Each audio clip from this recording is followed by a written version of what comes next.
ચૂંટણી એક વધારાની એ ચૂંટણીની જરૂર છે કે ઈવીએમ થી ઇલેક્શન કરવું કે બેલેટ થી, અને એ ઇલેક્શન પણ પાછી બેલેટ થી થવું જોઈએ આ ડિસિઝન લેવા માટે. હવે દેશની આવનારા સમયની જરૂરિયાત એક એવું ઇલેક્શનની પણ જરૂર છે કે ઈવીએમ થી કરવી કે બેલેટ. એટલે આવનારો સમય હવે એમાં કોઈ સરકાર કે સુપ્રીમ કોર્ટ સહમત થાય તો દેશની લોકશાહીને વિશ્વસનીયતા વધુ ટકી રહે.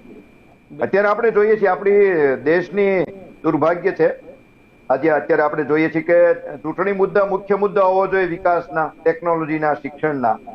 એના બદલે દેશ આપણો 75 વર્ષ આઝાદ થયો, ત્યાર પછી પણ હજી આપણે, અને આપણો દેશ આઝાદ થયો ધર્મના આધારે ભાગલા પડ્યા, છતાં પણ હજી આજે આપણો દેશ ધર્મના કે આવા જાતિવાદી મંદિરોના નામે ચૂંટણી લડી રહ્યા છીએ આપણે, ગરીબીના નામે, બેરોજગારીના નામે અને સલામતીનો ડર.